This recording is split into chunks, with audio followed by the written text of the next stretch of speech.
వర్షాభావ పరిస్థితుల్లో సాగునీటి కొరతతో రైతులు అల్లాడుతున్నారు. ఎక్కడ చూసినా ఎలాగోలా పంటలు కాపాడుకోవడానికి రైతులు పడుతున్న పాట్లు దయనీయంగా ఉన్నాయి. ట్రాక్టర్ల ద్వారానో బోర్ల మీద బోర్లు వేసో సాగునీటిని సంపాదించడానికి రైతులు చేస్తున్న ప్రయత్నాల వల్ల పంట ఖర్చులు పెరిగి రైతులు అప్పుల పాలవుతున్నారు. ఈ పరిస్థితుల్లో ఆ గ్రామ రైతులు చేసిన ఓ విశిష్ట ప్రయత్నం ఇప్పుడు విజయవంతంగా నడుస్తోంది. కరువు పరిస్థితుల్లోనూ పంటలు చేతికి వస్తుండటంతో రైతులు హర్షం వ్యక్తం చేస్తున్నారు.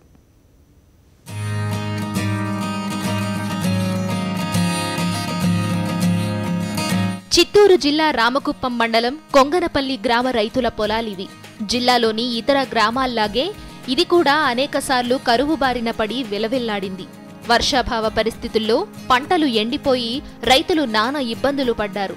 పంటలు చేతికి రాక చాలా మంది రైతులు అప్పుల పాలై యమయాతన పడ్డారు. అయినప్పటికీ ఈ ఊరి రైతులు తాము ఎదుర్కొంటున్న గడ్డు పరిస్థితులను చూసి వ్యవసాయాన్ని వదిలేయాలని మాత్రం అనుకోలేదు. ఊరు వదిలి పట్టణాలకు వలసపోవాలని భావించలేదు. దుర్భర పరిస్థితులను జయించాలని భావించారు. ఒకరికొకరు సాయం చేసుకునే దిశగా కదిలారు. తమ తమ పొలాల్లో కృత్రిమ చెరువులను అంటే ఫామ్ పాండ్స్ ను నిర్మించుకున్నారు. వీటిని ఇంటర్లింక్ చేసుకుంటూ ఎప్పటికప్పుడు ప్రతి నీటి బొట్టును కృత్రిమ చెరువుల్లో దాచుకోవడం మొదలుపెట్టారు. అంటే కొంగనపల్లి గ్రామంలో సహకార నీటి వ్యవసాయం కొనసాగుతోందన్నమాట. 10 ఫామ్ పాండ్స్ ఉన్నాయి మా ఊర్లో. ఒకరికి ఇంటర్లింక్ ఇచ్చుకోవడము, ఒకరికి ఎవరికి తక్కువ ఉంటే నీళ్ళు దాన్ని ఇంకా ఒకరికొకరు సపోర్ట్ చేసుకుంటాము. దానివల్ల పంటలు బాగా చేస్తూ ఉన్నాము. దాన్ని ఇంకా ఇప్పుడు మల్చింగ్ చీట్ వేసినాము. దాన్ని ఇంకా నీళ్ళు ఆదా అవుతుంది. దాన్ని ఇంకా మాకు బాగుంటుంది. క్యాబేజ్ 2 ఏళ్ళు ఇంకా కాంపౌండ్ లేని దానికి వ్యవసాయం చేసి ఎక్కలేదు. కాంపౌండ్ వేసిన దానికి క్యాబేజ్ 7 ఎకరాలు చేసింది. 10 lakhs వచ్చింది. దాన్ని ఇంకా ఇప్పుడు 7 ఎకరాలు మళ్ళీ ఉర్లగడ్డలు వేస్తున్నాను. వాతావరణంలో వస్తున్న పెను మార్పులు ప్రపంచాన్ని వణికిస్తున్నాయి. ఎల్నినో ప్రభావంతో వర్షాల తీరులో ఎన్నెన్నో మార్పులు వస్తున్నాయి. కొన్ని చోట్ల కరువు పరిస్థితులు, మరికొన్ని చోట్ల భారీ వర్షాలు సర్వసాధారణమయ్యాయి. ఇలాంటి పరిస్థితుల్లో రైతులు వాతావరణ అవగాహనతో వ్యవసాయం చేయాల్సి ఉంటుంది. తమ పంటలకు మూలాధారమైన సాగునీటి వనరులను ఏర్పరచుకోవడానికి కలిసికట్టుగా ప్రయత్నించాలి. ఈ విధంగా ఆలోచించిన కొంగనపల్లి రైతులు ఇప్పుడు తమ పొలాల్లో ఫామ్ పాండ్స్ ను నిర్మించుకుని నీటిని దాచుకుంటూ అవసరమైనప్పుడు డ్రిప్ పద్ధతి ద్వారా పొదుపుగా వాడుకుంటున్నారు. మేము ఒక 4 ఏళ్ళు ఇంకా మాకు తీవ్రమైన కరువు పరిస్థితులు ఎదుర్కొంటూ ఉన్నాము. దానివల్ల నీళ్లు చాలా వ్యవసాయం చేయలేని పరిస్థితుల్లో ఏమన్నా చేయాలనే ఉద్దేశంతో ఫామ్ పాండ్ అని దాన్ని కట్టి వస్తూ ఉండే కొంచెంగా 1400 అడుగులని ఇంకా వస్తూ ఉండే నీళ్ళని అక్కడ స్టోరేజ్ చేసి మళ్ళీ పంటలకు ఇచ్చేస్తున్నాము. 8 ఎకరాలు వంకాయలు వేసినాము. 3 ఎకరాలు టమాటా హైబ్రిడ్ వెరైటీ. మల్చింగ్ కూడా నీళ్ళు లేనందువల్లే మల్చింగ్ వేసి నీళ్ళని ఆదా చేస్తున్నాము. కలుపు నివారణ కూడా ఈజీగా అవుతుంది. డ్రిప్ ఫర్టిలైజర్స్ కూడా చాలా సేవ ఫామ్ పాండ్ వేసుకొని చేస్తున్నారు. 1000-1500 అడుగుల లోతు వరకు బోర్లు వేస్తూ పాతాళంలోకి వెళ్లిపోయిన గంగమ్మను పైకి తేలేక రైతులు అలసిపోతున్నారు, అప్పుల పాలైపోతున్నారు. శాస్త్రీయమైన బోర్ల వ్యవస్థకు తూట్లు పొడిచి ఇష్టానుసారం బోర్లు వేసుకోవడం వల్ల ఆయా ప్రాంతాల్లో భూగర్భ జలాలు దాదాపుగా మాయమయ్యాయి. ఈ దుస్థితిని స్వయంగా గమనించిన కొంగనపల్లి రైతులు ప్రస్తుతం ఫామ్ పాండ్స్ ద్వారా సాగునీటి కొరత లేకుండా పంటలు పండించుకుంటున్నారు. కరువు పరిస్థితి అయిపోగా మాకి ఆదా చేసుకునేకి మేము 7 బోర్లు వేస్తాం సార్. 7 బోర్లన డ్రై అయిపోయి 2 బోర్లు వస్తూ ఉన్నాయి. అది గ్యాప్ ఇచ్చి దానికి ట్యాంకు యూజ్ చేసుకున్నాము. ట్యాంక్లో మోటార్ పెట్టి దాన్ని ఇంకా డ్రిప్కి సరఫరా చేస్తూ ఉన్నాము. అది కొంచెం ఆదా అవుతూ ఉంది. మాకు చాలా కరువు పరిస్థితి సార్. 1500 ఒక బోరు, 1400 ఒక బోరు. ఇప్పుడు 7 బోర్లకు కూడా 2 బోర్లే రన్నింగ్లో ఉండేది.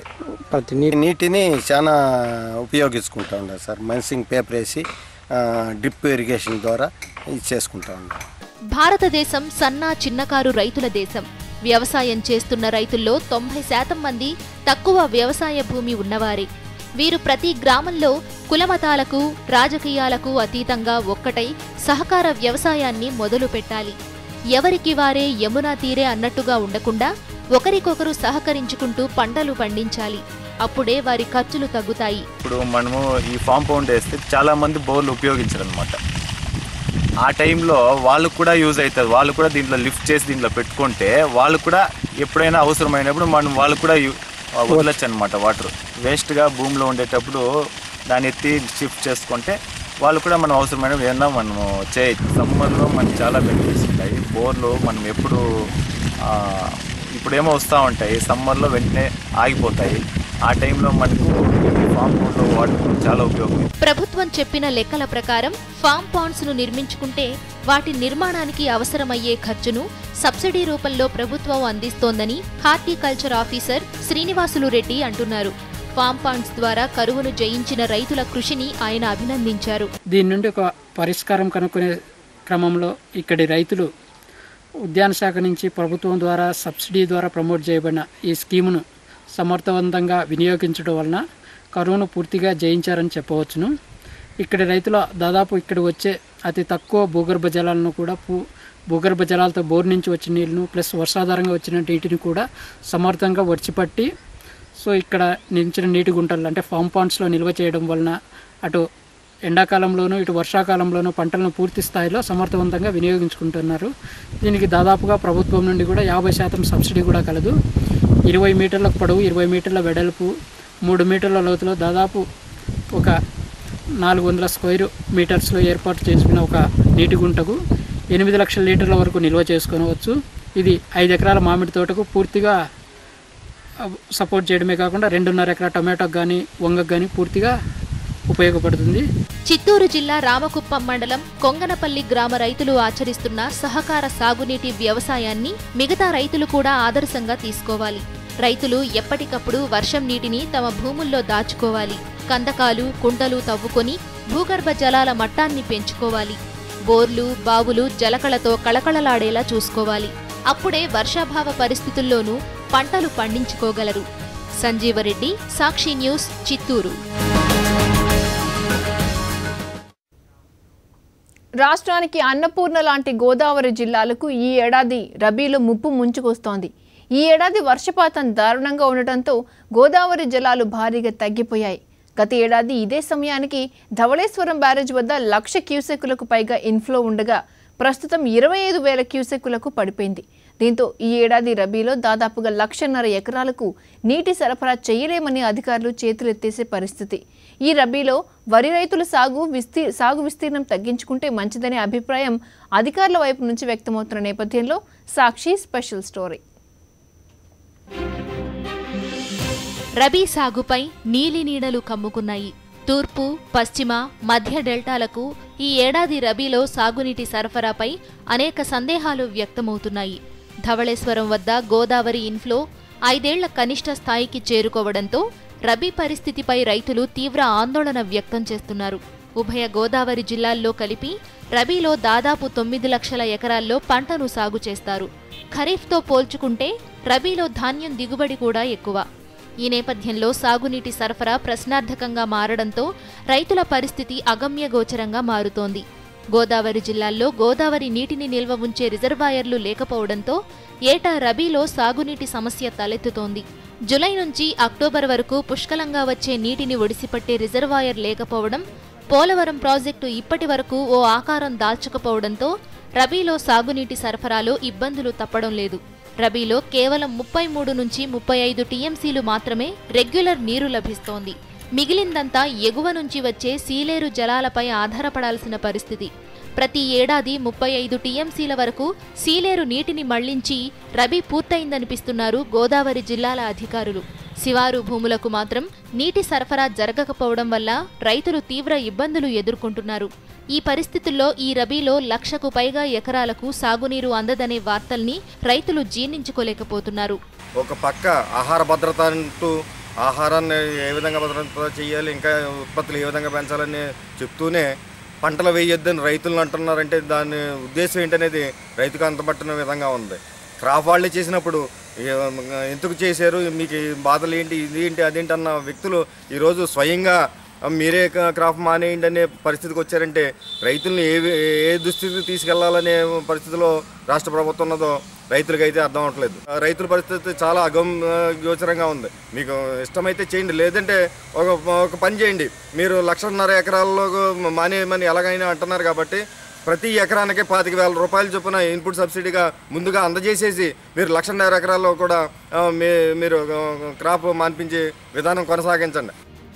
గతంతో పోల్చి చూస్తే ఈ ఏడాది పరిస్థితి మరింత దయనీయంగా మారింది.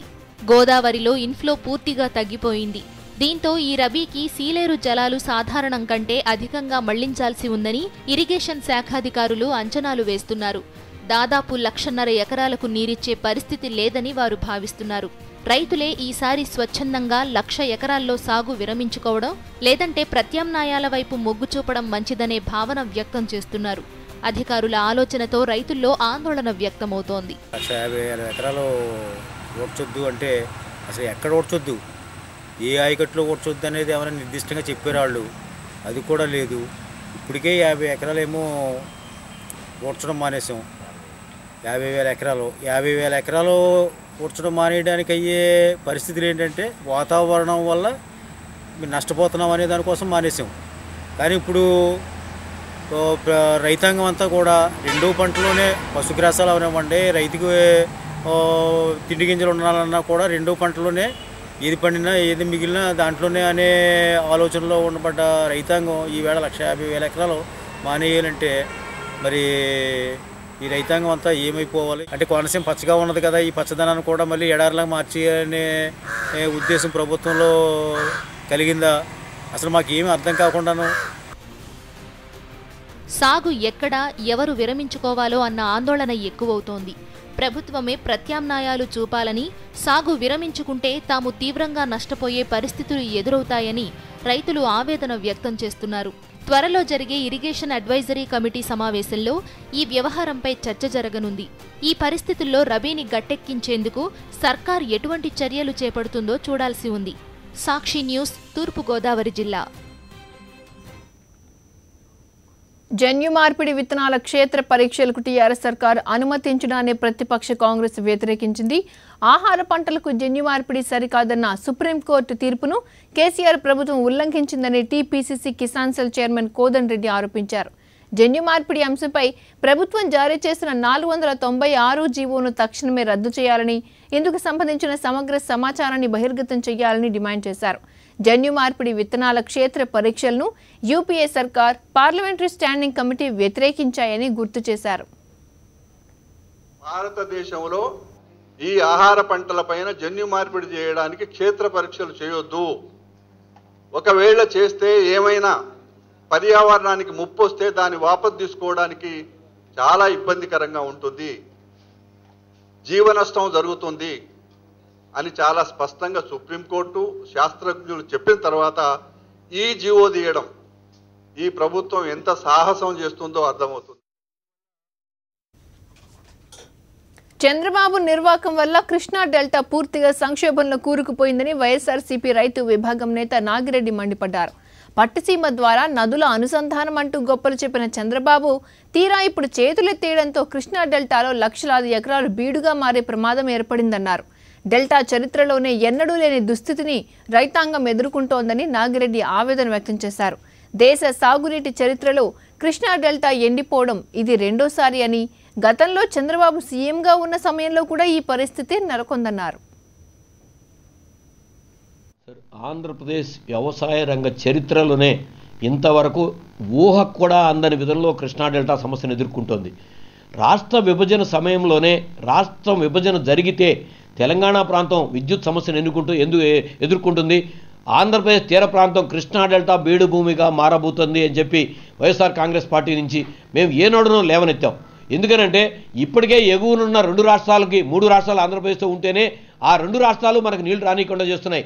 ఈ 3-4 రాష్ట్రాలు అయితే మన ఎగువను ఇంకో తెలంగాణ రాష్ట్రం వస్తే కిందకి నీళ్లు రానివని పరిస్థితి వస్తుందని ఈ సంవత్సరం ఇంతవరకు కృష్ణా డెల్టా చరిత్రలో 2003లో చంద్రబాబు నాయుడు గారు ముఖ్యమంత్రిగా ఉండగా సెప్టెంబర్ 2వ తారీఖు దాకా నీళ్లు విడుదల కాల.